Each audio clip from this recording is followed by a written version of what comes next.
हरि ओम। गुरु ब्रह्मा गुरु विष्णु गुरुदेवो महेश्वरा गुरु साक्षात् परब्रह्मा तस्मै श्री गुरुवे नमः। आदौ देवकी देवगर्भजननं गोपीगिरिवर्धनं मायापूतनदेवतापहरणं गोवर्धनोद्धारणं कंसच्छेदनकौरवादिहननं कुन्तीसुतापालनम् एतत् श्रीमद्भागवतं पुराणकथितं श्रीकृष्णलीलामृतं निगमकल्पतरोर्गलितं फलं शुकमुखाद्रवमृतसंयुतं पिबत भागवतं रसमालया मोहरो रसिका भूरि भाव का। भगवान श्री कृष्णचंद्र नारायण जी के चरण कमलों में नतमस्तक होकर गुरु श्री वेदव्यास जी, गुरु श्री माधवाश्रम जी, गुरु श्री आदि गुरु शंकराचार्य जी, गुरु श्री नारद जी, गुरु श्री सुखदेव जी, गुरु श्री सुध जी के चरण कमलों में नतमस्तक होकर के मैं ये श्रीमद् भागवत महापुराण नवम स्कंद का 21वां अध्याय शुरू करने जा रहा हूँ, जिसमें आज का प्रसंग है भरत वंश का वर्णन और राजा रंतिदेव की कथा।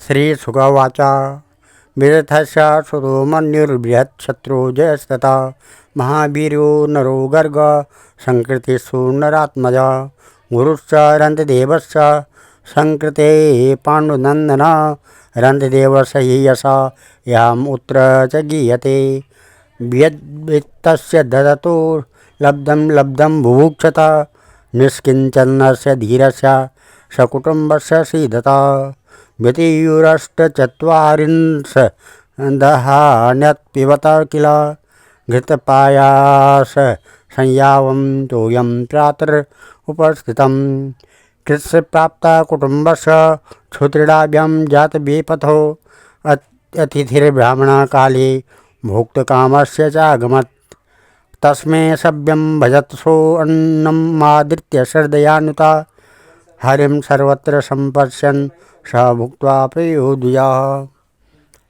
श्री सुखदेव जी कहते हैं, परीक्षित वितत अथवा भारद्वाज का पुत्र था मन्यु। मन्यु के 5 पुत्र हुए, बृहच्छत्र, जय और महावीर्य, नर और गर्ग।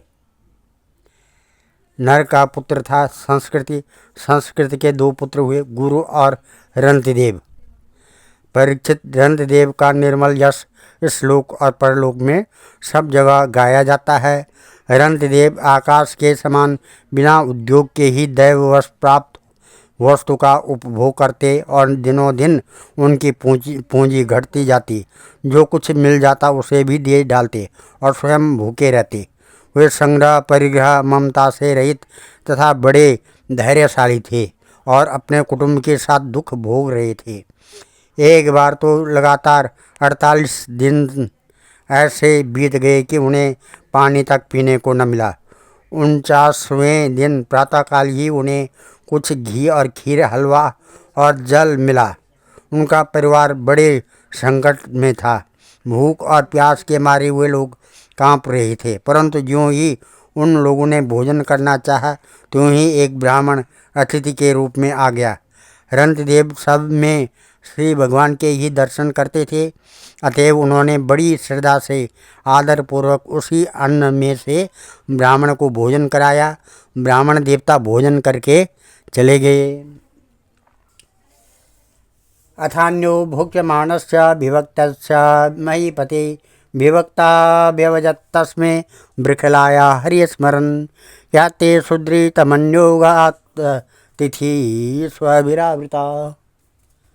राजन्मे देयताम् अन्नं सगणाय बुभुक्षते स आदृत्यावशिष्टं यत् बहुमानं पुरस्कृतं तच्च दत्त्वा नभश्चक्रे स्वभ्य स्वपते विभु पानीयमात्रम् उत्शेषं तच्चैकपरितर्पणं पार्श्वता पुलकशोभ्यागादपोदेयशुभस्य मे तस्यतां करुणां वाचं निशम्य विपुलाश्रमां कृपया वृषसंतप्ता यमामृत्या वचः। इस प्रकार से परीक्षित अब बचे हुए अन्न को रंतदेव ने आपस में बांट लिया और भोजन करना चाहा। उसी समय एक दूसरा शूद्र अतिथि आ गया। रंतदेव ने भगवान का स्मरण करते हुए उसे बचे हुए अन्न में से भी कुछ भाग शूद्र के रूप में आए अतिथि को खिला दिया। जब शूद्र खा पीकर चला गया तब कुत्तों को लिए हुए एक और अतिथि आ गया। उसने कहा, राजन, मैं और मेरे ये कुत्ते बहुत भूखे हैं, हमें कुछ खाने को दीजिए। रंतदेव ने अत्यंत आदर भाव से जो कुछ बच रहा था सबका सब उसे दे दिया और भगवानमय होकर उन्होंने कुत्ते और कुत्तों के स्वामी के रूप में आए हुए भगवान को नमस्कार किया। अब केवल जल ही बच रहा था और वह भी केवल एक मनुष्य के पीने भर का था। वे उसे आपस में बांट कर पीना ही चाहते थे कि एक चांडाल और आ पहुंचा। उसने कहा, मैं अत्यंत नीच हूँ, मुझे जल पिला दीजिए। चांडाल की वह करुणापूर्ण वाणी, जिसके उच्चारण में भी वह अत्यंत कष्ट पा रहा था, सुनकर रंतदेव दया से अत्यंत संतप्त हो उठे और वे अमृतमय वचन कहने लगे। न कामयेयं गतिं ईश्वरात् परा अष्टाद्विर्युक्तम् अपुन्भवद्वा आरती प्रपद्ये खिलदेयबाजाम् अन्तःस्थितो येन भुवन्त्य दुःखा क्षुत्रिडाश्रमो गात्रपरिश्रमश्च दैन्यं क्लमः शोकविषादमोहा सर्वे निवृत्ता कृपणस्य जिजीविषो जीव जलार्पणान् में। इस प्रकार से मैं भगवान आठों सिद्धियों से युक्त परम गति नहीं चाहता, और तो क्या मैं मोक्ष की भी कामना नहीं करता। मैं चाहता हूँ तो केवल यही कि मैं संपूर्ण प्राणियों के हृदय में स्थित हो जाऊँ और उनका सारा दुख मैं ही सहन करूँ, जिससे और किसी भी प्राणी को दुख न हो। यह दीन प्राणी जल पी करके जीना चाहता था। जल दे देने से इसके जीवन की रक्षा होगी। अब मेरी भूख प्यास की पीड़ा, शरीर की शिथिलता, दीनता, ग्लानि, शोक, विषाद और मोह, ये सब के सब जाते रहे। मैं सुखी हो गया। इस प्रकार से इदं प्रभावश पानीयं म्रियमाणं पिपासया पुलकाशायादाद्वीरो निर्सर्गकरणो नृपा तस्य त्रिभुवनाधीशा फलदा फलम् इच्छताम् आत्मनं दर्शयात् कुरुमयः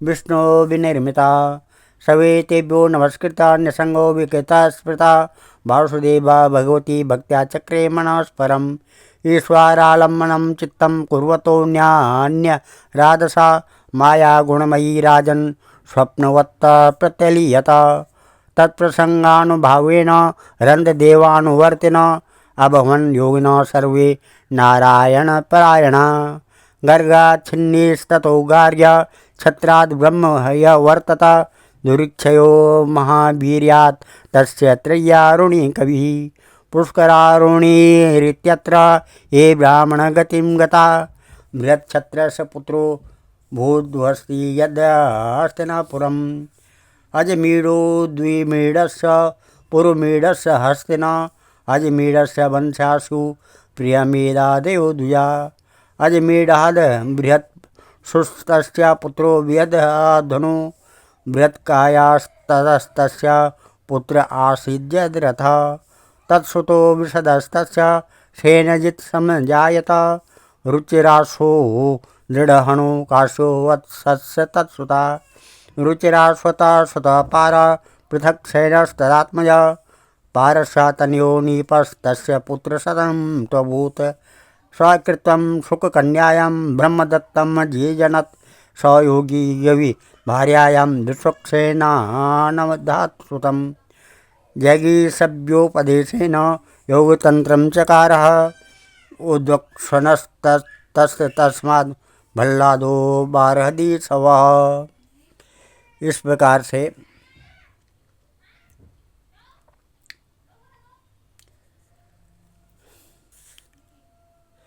इस प्रकार से कहकर रंतिदेव ने वह बचा हुआ जल भी उस चांडाल को दे दिया।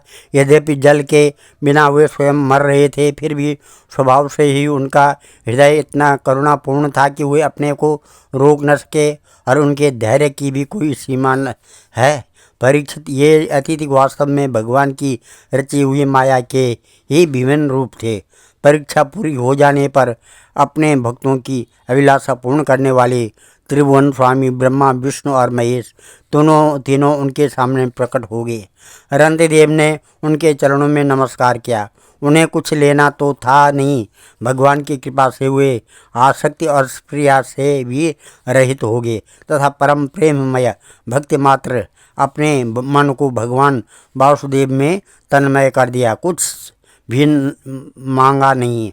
परीक्षित, उन्हें भगवान के सिवा और किसी भी वस्तु की इच्छा तो थी नहीं। उन्होंने अपने मन को पूर्ण रूप से भगवान में लगा दिया, इसलिए तरुणमयी माया जागने पर स्वप्न दृश्य के समान नष्ट हो गई, और रंतिदेव के अनुयायी भी उनके संग के प्रभाव से योगी हो गए और सब भगवान के ही आश्रित परम भक्त बन गए। मनुपुत्र गर्ग से सिनी और सिनी से गार्ग्य का जन्म हुआ। यद्यपि गार्ग्य क्षत्रिय था, फिर भी उसे ब्राह्मण वंश चला। महावीर का पुत्र था दुरिच्छय, और दुरिच्छय के 3 पुत्र हुए, त्रियारुणी, कवि और पुष्कारुणी। ये तीनों ब्राह्मण हो गए। बृहत्क्षत्र का पुत्र हुआ हस्ती, और उसी ने हस्तिनापुर बसाया था। हस्ती के 3 पुत्र हुए, अजमीड, द्विमीड और पुरमीड। अजमीड के पुत्रों में प्रियमेद और ब्राह्मण आदि ब्राह्मण हुए। इन्हीं अजमेर के एक पुत्र का नाम था बृहद्दिशु। बृहद्दिशु का पुत्र हुआ बृहद्धनु, और बृहद्धनु का बृहत्काय, और बृहत्काय का जयद्रथ हुआ, और जयद्रथ का पुत्र हुआ विशद, और विशद का सैन्यजित, और सैन्यजित के 4 पुत्र हुए, रुचिराश्व, दृढ़हनु, काश्य और वत्स। रुचिराश्व का पुत्र पार था, और पार का पृथुसेन। पार के दूसरे पुत्र का नाम नीप था। उसके 100 पुत्र थे। इसी नीप ने छाया शुक की कन्या कृत्वी से विवाह किया था। उससे ब्रह्मदत्त नामक पुत्र उत्पन्न हुआ। ब्रह्मदत्त बड़ा योगी था। उसने अपनी पत्नी सरस्वती के गर्भ से विश्वक्सेन नामक पुत्र उत्पन्न किया। इसी विश्वक्सेन ने जगी सभ्य के उपदेश से योग शास्त्र की रचना की। विश्वक्सेन का पुत्र था उदकस्वन, और उदकस्वन का भल्लाद। ये सब बृहद्दिशु के वंशज हुए। यविनीरो द्विवीणस्य कृतमास्तत्सुतः स्मृता नाम्ना सत्यदितिर्यस्य दृढनेमि सुपार्श्वकृत सुपार्श्वात् सुमतिस्तस्य पुत्र सन्नतिमास्तथा कृतिर्हिरण्यनावाद्यो योगं प्राप्य जुगोस्वर संहिता प्राच्य सामनां वे निपोयाग्र युधस्तथा तस्य क्षेम सुवीरोऽथा सुवीरस्य रिपुञ्जय ततो बहुरथो नाम पुरुमीडो प्रजोऽभवत् नाल्यामजबीडस्य नीलशान्तिसुतस्ततः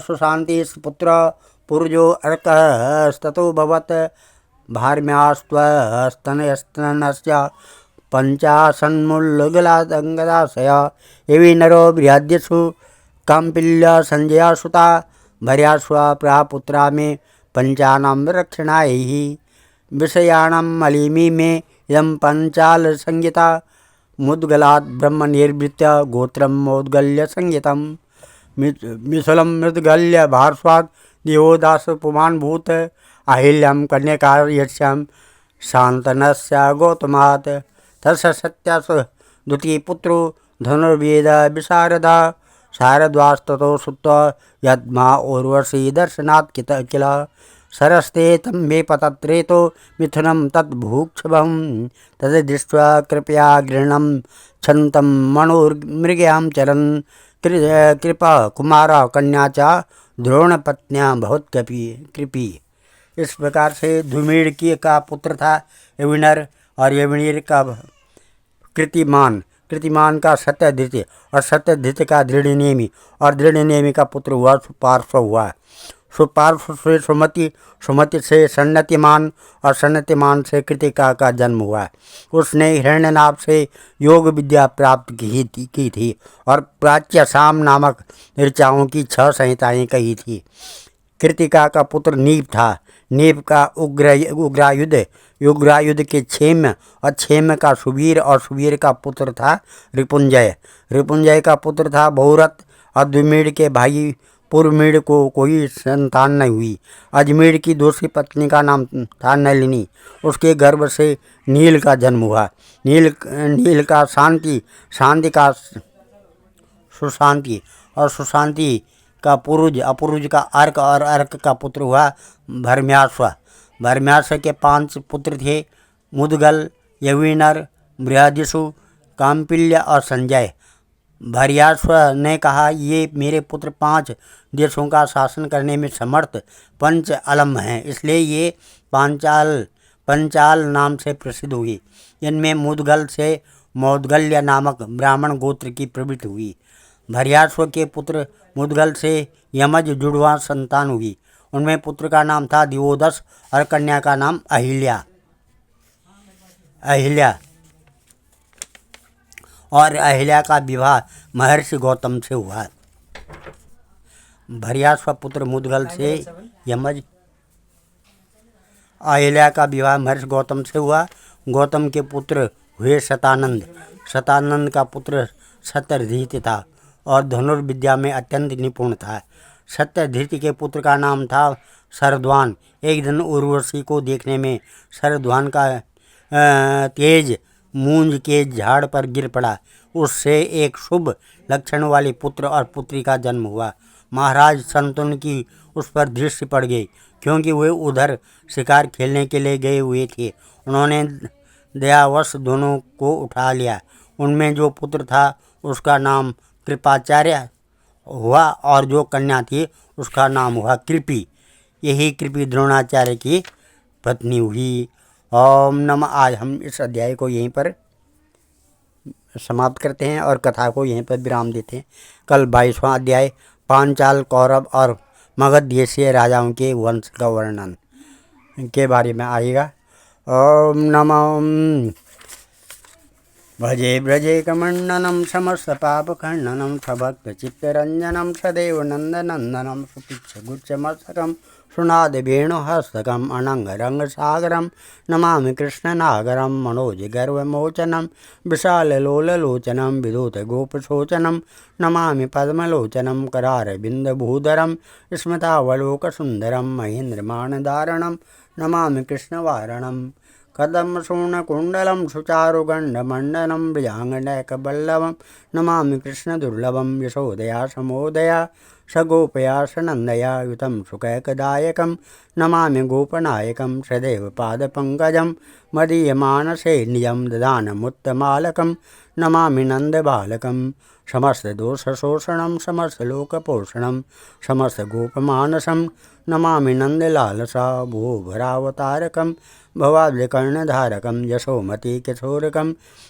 नमामि चित्तचौरकं दृगन्तकान्तभङ्गिनं सदा सदालिसंगिना दिने दिने नवं नवं नमामि नन्दसम्भवं गुणाकरं सुखाकरं कृपाकरं कृपापरं सुरद्विषीनिकन्दनं नमामि गोपनन्दनं नवीनगोपनागरं नवीनकेलिलम्पटं नमामि मेघसुन्दरं तडित्प्रबालसत्पटं समस्तगोपनन्दनं हृदम्बुजैकमोदनं नमामि कुञ्जमध्यगं प्रसन्नभानुशोभनं निकामकामदायकं दृगन्तचारुसायकं रसालवेणुगायकं नमामि कुञ्जनायकं विदग्धगोपिकामनोमनोज्ञतल्पसायिनं नमामि कुञ्जकानने प्रबुद्धिवन्यपाणियं किशोरकान्तिरञ्जितं दृगज्जनं सुशोभितं गजेन्द्रमोक्षकारणं नमामि श्रीविहारणं यदा तदा यथा तथा तथैव कृष्णशतकथा मया सदैव गीयतां तथा कृपा विधीयतां प्रमाणिकाष्टकाद्वयं जपत्यदित्यया पुमान्